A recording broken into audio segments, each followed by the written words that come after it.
In the annals of history, there are figures whose mere presence evokes a primal, almost irrational fear.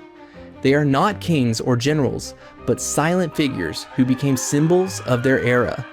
Among them, perhaps none is more eerie and recognizable than the Plague Doctor.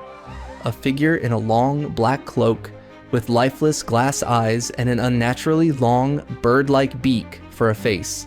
He moves through deserted streets like a specter from a world ruled by disease. His appearance meant that the Black Death was already here, at your door. But who was this person beneath the mask? A hero, bravely walking toward his doom? A calculating charlatan profiting from universal grief? Or simply a desperate product of desperate times? To understand, we must immerse ourselves in the world that created him, a world engulfed in flame and terror. The first half of the 14th century was a time of twilight for Europe. It seemed as if nature itself had turned against humanity. A series of cold and rainy years, known as the Little Ice Age, led to catastrophic crop failures. Famine became a constant companion for commoners and even city dwellers. Chronic malnutrition weakened people, making them vulnerable to any ailment. Society was torn apart by wars. England and France were mired in a bloody conflict that would later be called the 100 Years' War. Countless feudal disputes and peasant revolts flared up and died down across Europe. Blood flowed like a river, and death on the battlefield was commonplace. But the greatest enemy lurked within the cities themselves. The medieval city was no romantic postcard scene. It was a labyrinth of narrow, crooked streets where the sun never shone. Houses were packed tightly together, forming stone pits where filth accumulated at the bottom. There was no centralized sewage system. All waste, human and animal, was tossed directly onto the street from windows, or at best, flowed through open gutters. The air was heavy and foul with the stench of rotting garbage, slaughterhouses, and tanneries.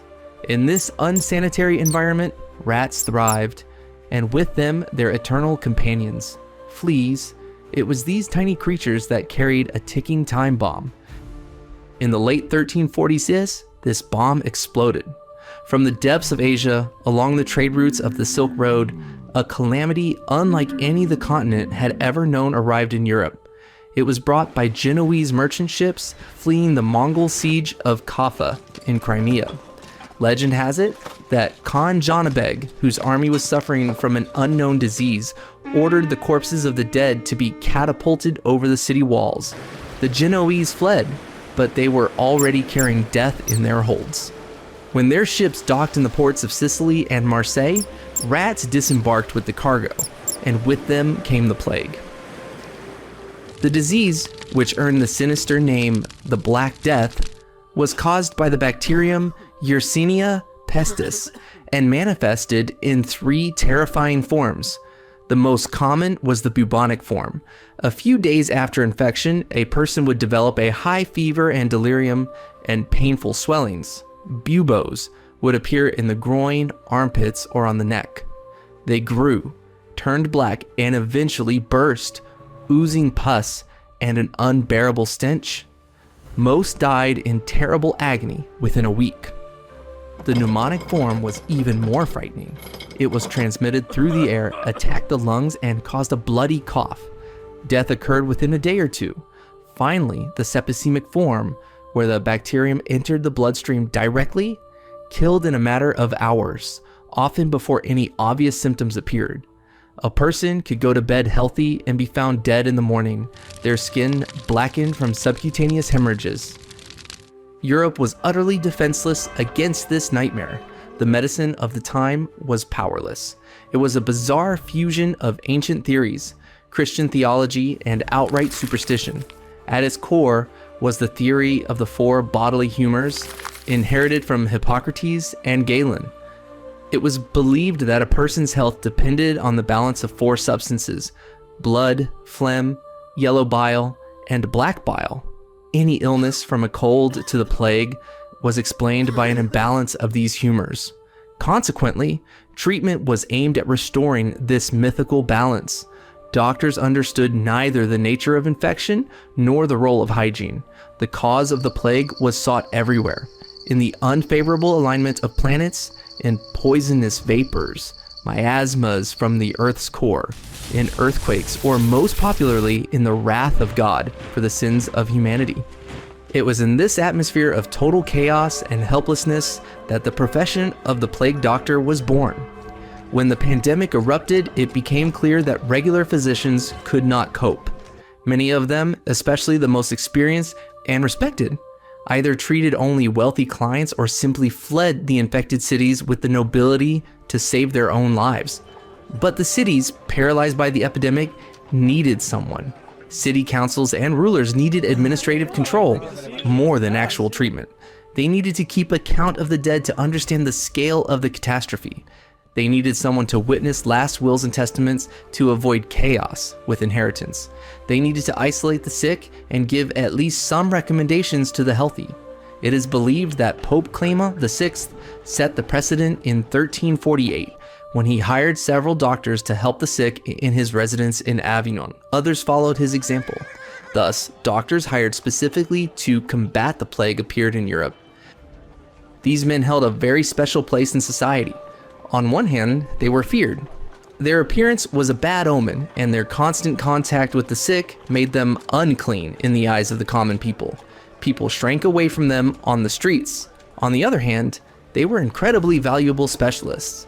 In a world where death mowed down everyone indiscriminately, a man willing to enter a plague-ridden house was worth his weight in gold. Therefore, city authorities were prepared to pay them enormous sums of money.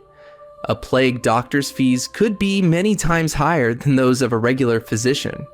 For example, in that same year of 1348, the Italian city of Orvieto hired a doctor named Matteo Angelo, promising him an annual salary of 200 florins, 4 times the standard rate.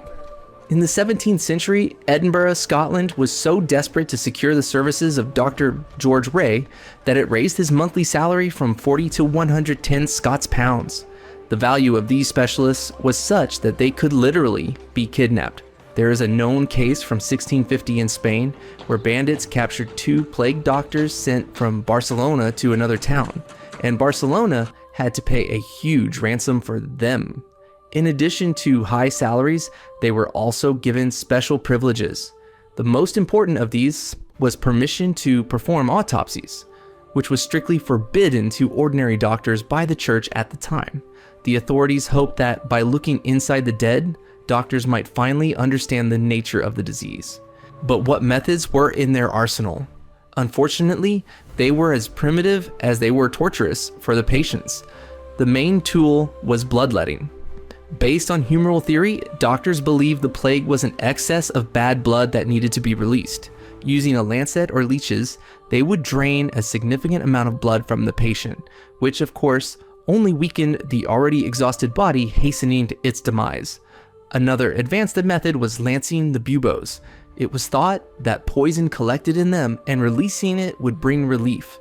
Buboes were cauterized with a hot iron or cut open with a knife, causing unbearable pain and almost certainly introducing a secondary infection into the wound. To draw out the disease from the body, various poultices were applied to the buboes, made from dried toads, onions, figs, or even pigeon droppings. Patients were made to drink all sorts of potions. The most famous was theriac, a universal antidote whose recipe dated back to antiquity. It was an incredibly complex concoction that could include up to 80 ingredients, from opium and crushed precious stones to dried viper flesh and exotic herbs. Every doctor had his own secret recipe. Of course, these mixtures provided no real benefit, but they gave the patient and their family at least the illusion of treatment. In addition, doctors gave general advice. They recommended avoiding fatty foods, not bathing in hot water, believing it opened the pores to miasmas, fumigating homes with juniper and wormwood, and surrounding oneself with pleasant aromas. Some gave the strangest advice, such as inhaling fumes from public latrines, believing that like cures like, and that the bad air from the sewer would drive out the bad air of the disease. It was from this idea of miasmas, or poisonous vapors, that the famous plague doctor costume was born. However, it is important to understand the iconic image with the bird mask did not appear during the 14th century Black Death, but much later. Its creation is attributed to the French physician Charles Delorme, who proposed this full suit of protective clothing only in 1619. Before that, doctors protected themselves as best they could using various cloaks and masks, but there was no single standard. The costume proposed by Delorme was the height of protective technology for its time. Every element had a practical purpose. A long, ankle-length cloak, along with gloves, boots, and a hat, were made of thick, waxed leather or heavy wax-soaked canvas. It was believed that the smooth, greasy surface would prevent miasmas and poisonous sparks from the sick from clinging to the clothing. The suit completely covered the body, leaving no skin exposed. But the most important and recognizable part was the mask. Its long beak, up to half a foot long, served as a respirator.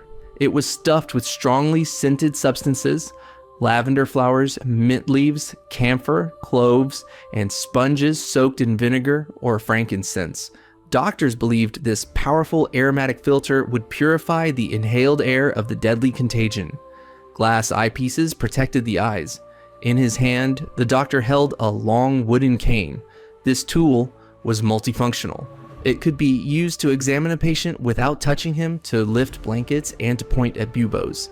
The cane also served for self-defense, to ward off desperate or grief-crazed relatives.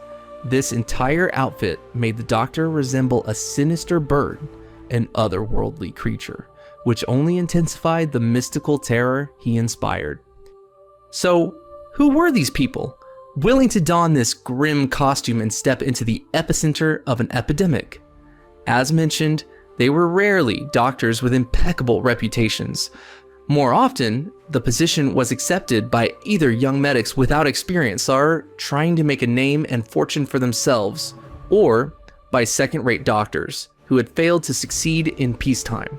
It was not uncommon for plague doctors to be people with no medical training at all, former merchants, artisans, and adventurers attracted by the huge sums of money and special status. Their qualifications were highly questionable, and their methods were learned from a few treatises. Among them were true charlatans who exploited the panic to sell useless amulets, talismans, and miracle potions, preying on the last possessions of dying families. But there were others. There were those who genuinely believed in their methods and, risking their own lives, tried to alleviate people's suffering. Among those who treated the plague was even the famous Nostradamus, who, contrary to common practice, argued against bloodletting and emphasized hygiene, fresh air, and the removal of corpses, a revolutionary approach for his time. So, were they effective? From a modern scientific standpoint, absolutely not. Their treatments did not save and often harmed. They did not stop a single wave of the epidemic. The Black Death in the 14th century claimed by various estimates between 1/3 and 1/2 of Europe's population. The plague returned again and again over the following centuries, and each time the plague doctors proved just as powerless. However, they were the only ones who did not turn away from the sick. They entered homes that even priests were afraid to look into. They gave desperate people hope, however false.